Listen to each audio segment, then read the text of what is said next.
All right, welcome back, everybody, to the Opportunistic Trader. We've had a lot of action today. It's a very active day in the markets. S&P down 13, Nasdaq down over a percent. Since it was a holiday week, we had both natural gas and crude inventories reports today. We just spoke with Andy LeBeau about crude, and now Brynne Kelly from the Fundamental Angle is joining us to talk about the natural gas market. How's it going, Brynne? Pretty good. Busy morning. Definitely, definitely. So tell me what you saw in the natural gas report.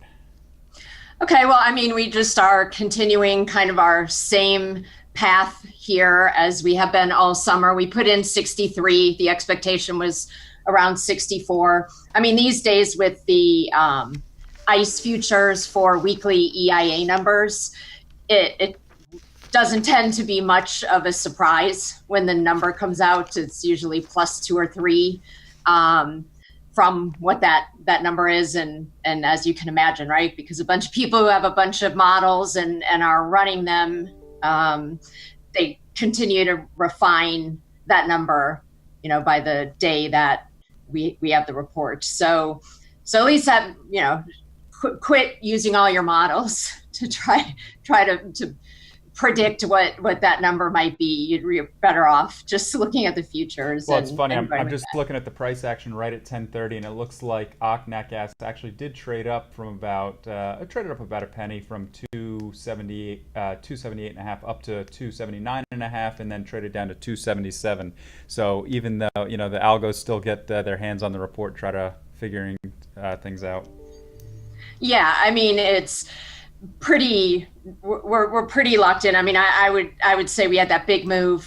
I guess it was Tuesday, and that's when the models start updating and people kind of start to get a hint of where the number is going to come in. So, if you look at it, right, I think what's funny. Obviously you can break it down by the regions, and that's a little bit more granular and tells a bit more story. And the last few weeks, we have at least, reported been withdrawing in the South Central. So relatively speaking, the rest of the regions have been kind of in line with what, they've been putting in historically. It's the South Central. And I would say that economic storage is reacting to the backwardation. Cash has stayed few cents backwardated to the front month futures, so it would make sense that they're not putting a lot of gas in the ground, and the market doesn't seem to want to let up on that, or give the market any incentive to put gas in the ground. I thought I would just put up here. You can see the 5-year, current gas inventories compared to the 5-year average.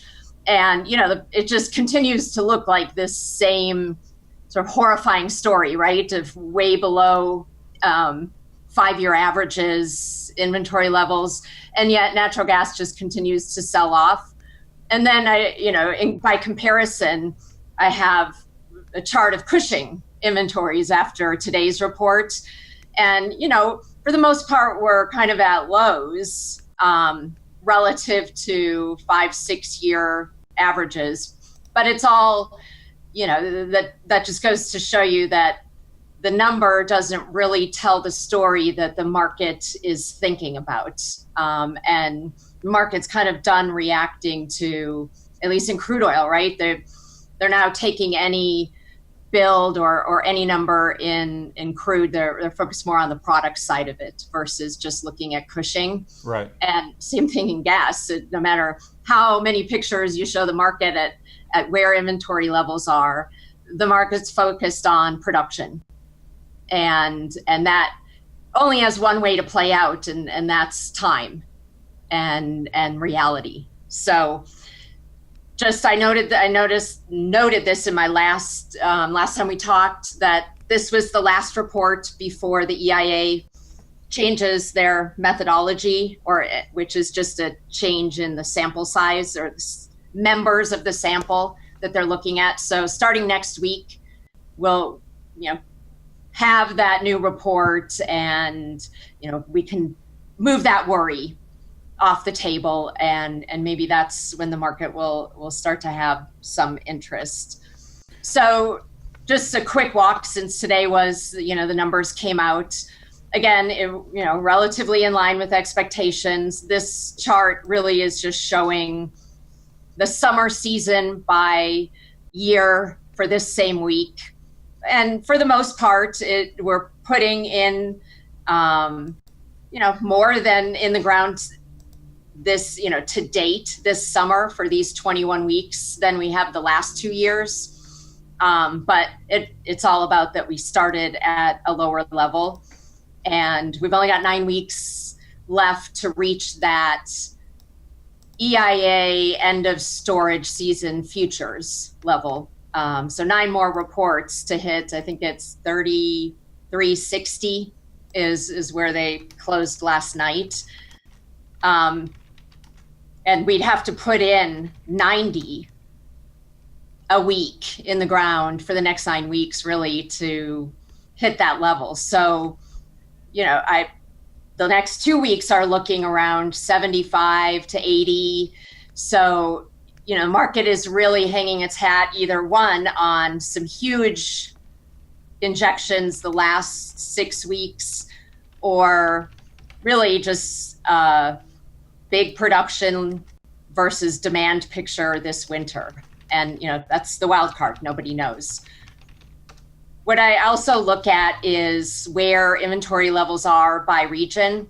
Since gas is such a regional product and the basis is so active, you can see that, obviously we're way behind. The green here is this year's versus the last 5 or so years. But the one that really stands out to me is the South Central. And that's, as we saw in the first, granular, this week report, they had a draw. I think there was a draw the last week. It's kind of been the case the last several weeks. And so the good news, or the interesting point about that is, South Central is really Henry Hub. So to the extent that if you want to focus on how that might impact, future events, I look at the South Central when I'm looking at Henry Hub. Mm-hmm. And I'm going to go into some volatility plays related to that in just a second. That's the only reason I brought it up is just to see, the deficit that we really have. And, the analog year is 2014 for the South Central. And we know that was kind of the last big rally that we had in gas prices was going into that winter. So if you want to try to keep history in mind. So this next chart is just taking a look at monthly production versus monthly consumption. And, you look at September, and that's kind of one of the biggest months on average, right, of production, excess over consumption. And then the balance of that starts to change. And by December, you really have, based on historical averages, that's when you finally move to consumption over production. And that's when the cash market really starts to prove up what the storage, how tight or loose the storage levels are. So, we're rounding the corner here. We're getting pretty close. October again. Depending, it could go either way. Some of the long range forecasts have projected a cold October and then warmer November and December. Cold October, I don't know. Depends on what that means from a heating standpoint. It's important also because October is the month, everybody likes to talk about refinery turnarounds and refinery maintenance. Well, there's a similar season for electric power plants, and it really starts at the end of September. This is PJM, which is Pennsylvania, New Jersey, Maryland Power Pool, and their forecast. I usually look at that one because it's the largest of the power pools. And then you have the Midwest ISO, Texas and California. But it's a good proxy for, kind of how the season looks. So while we have, the balance of supply versus demand tipping a little bit more towards the demand side starting in October, we also in October reach the peak of generation outages. And those generation outages are typically nuke and coal plants. They take them down either for refueling or for, regulated seasonal updates and maintenance. And fall and spring are the two times they do that because of, same with refineries, right? They're shoulder months.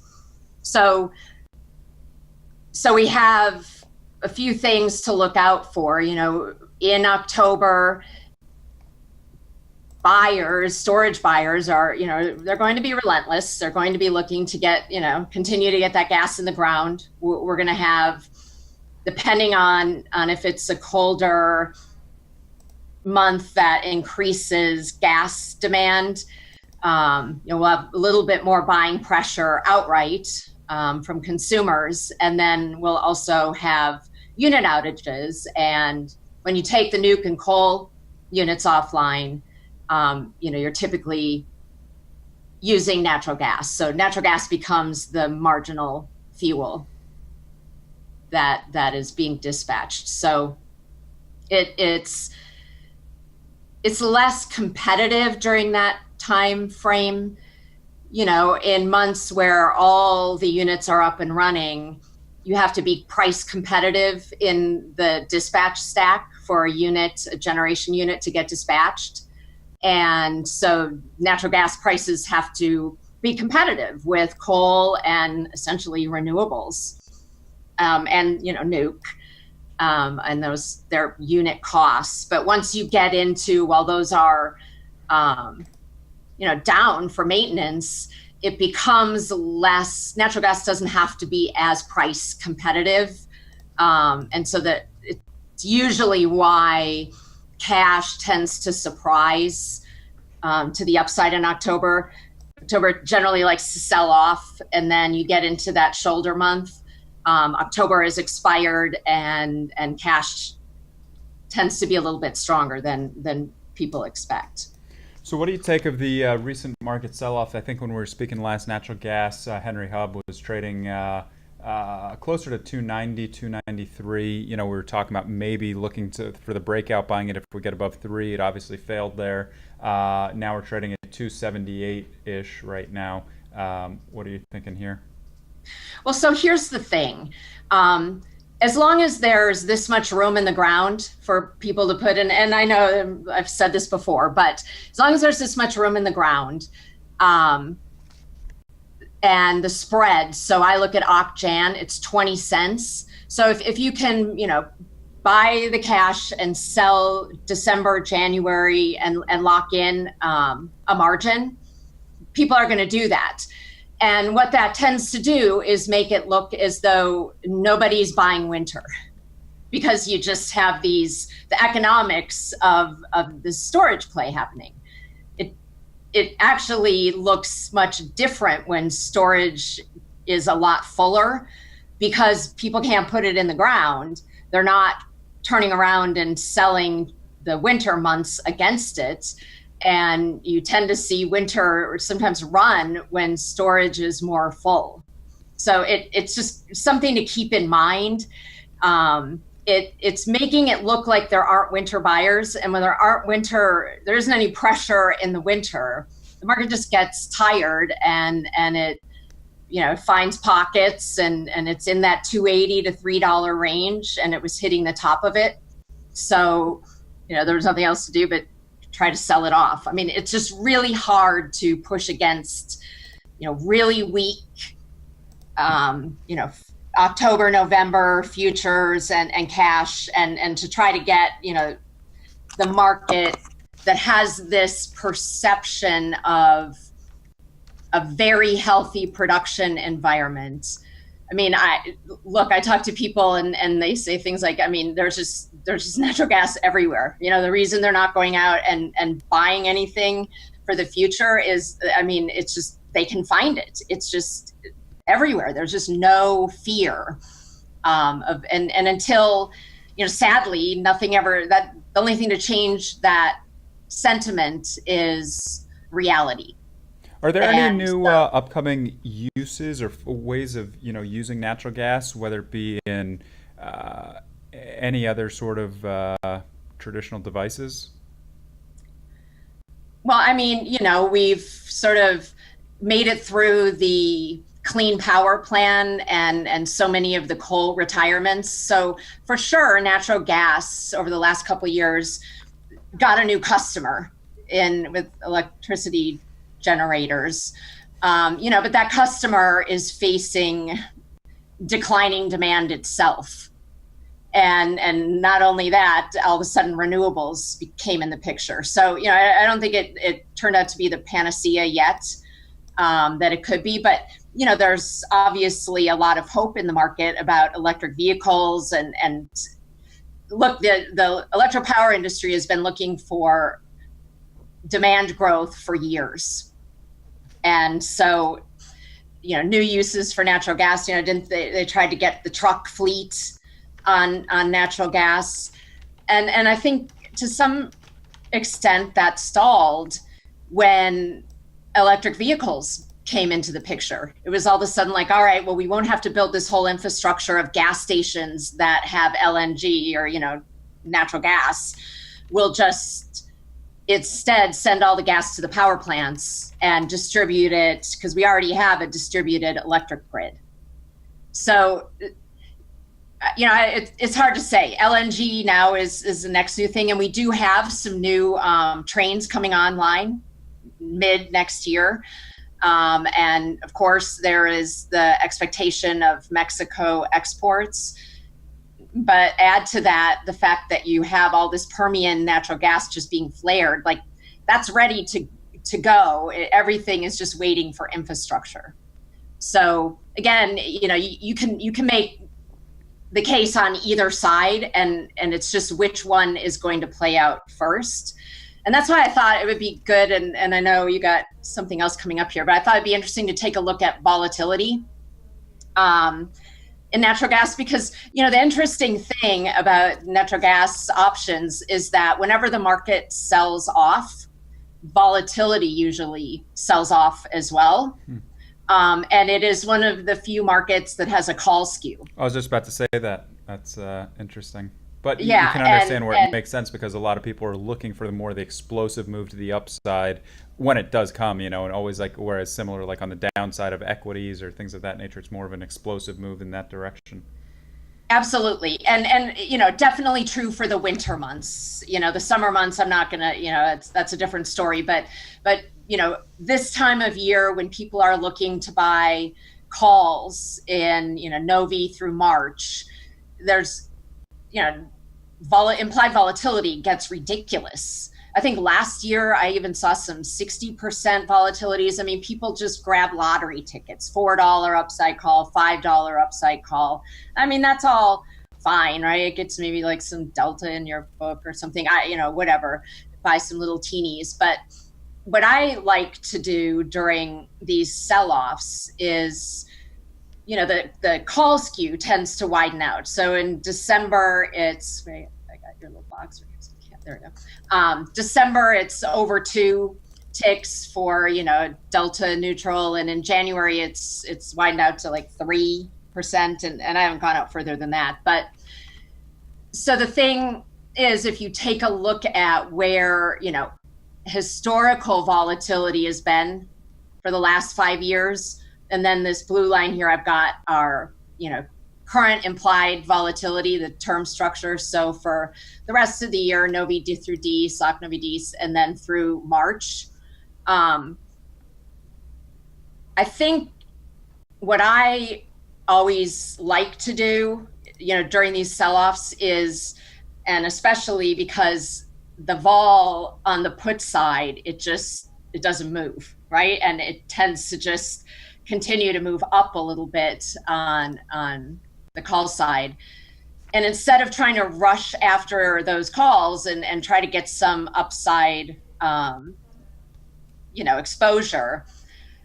I think it's more interesting to look at, especially maybe in December, because December actually has been the first month where prices start to run, because it's the first month of the consumption to production switch.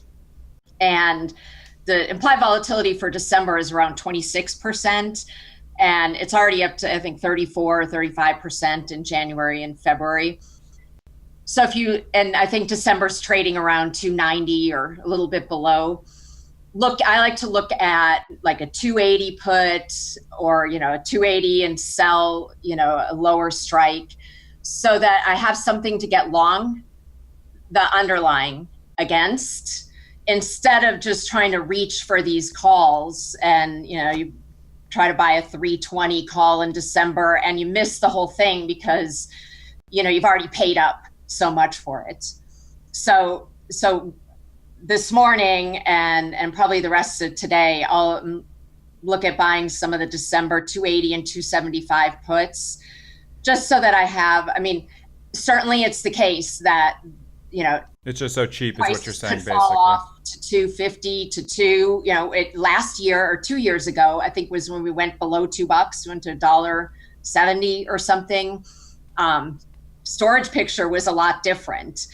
And so the reason that I like this is we do have a lower storage level, and we will be starting the season with a lower level than we have in years, which leads me to believe that, there is a chance for a bit more upside potential, or at least volatility. At the minimum, I think the implied volatility certainly will make a move. And if it doesn't, it's because we are selling way off, and that's why I want the puts. But it gives me then something to buy against on these down days. Yeah, well, it makes sense, I think, based on what you're saying with the skew and the price and the recent price action as well. So we'll definitely keep an eye on that. Any sort of spreads that you're looking at? I know you mentioned before one. Is there any sort of spreads that you think make sense at these levels, calendar spreads? Well, the March-April is the one that everybody likes to talk about, and it tends to be like the bull-bear indicator. To me, that one is kind of a non-starter. I think it's down to 25 cents or something like that. But one that is interesting, and I taking a look at, is the Feb March. And the reason that I'm looking at that one is the structure of the LNG futures curve between Feb and March. I have to go back and look at last night's posting, but it was $1 or a couple dollars, fairly wide. And it's maybe 9 or 10 cents in the gas market. So I think that one might be the more interesting play this year, getting long February and shorting March, versus trying to look at the March-April, because at the end of the day, March is the end of storage withdrawal season, and April is the beginning of storage injection season. And year after year, that thing that ends up settling flat or March under. And so I just, unless, there's some, that wakes up and see something, and that one is just not as interesting to me as the Feb March. And then, of course, Occ-Jan, like I said, it's been 20 cents. It could break out of that range, but, if you're getting bored and you're looking at the market, it seems like, you can kind of, for the last several weeks, you buy it a little bit under 20, sell it a little bit over 20, because it just outright shorting natural gas futures, you just have to babysit it so much. And nobody really likes shorting winter months. Before we've had any sign of life. And just this last chart I have up, it's the December contract, right? Just range bound between 280 and 320. We're getting down to its, lower end. I'd rather just, because since vol just continues to come off on this move, I'd rather just get long some puts and have the ability to just, buy the market outright if we hold. But still have that protection, because this has been kind of a slippery market this year. Yeah, absolutely. And that makes sense on the options side. All right. Well, Brynne, thanks a lot. A lot of great information, a lot of good data analysis after the inventory numbers, and we'll definitely keep a close eye on natural gas and crude and all the markets today. But a lot of great information there. Thanks for Okay. taking some time. Sounds good. Thanks. All Have a right. good one. Thanks, Brynne.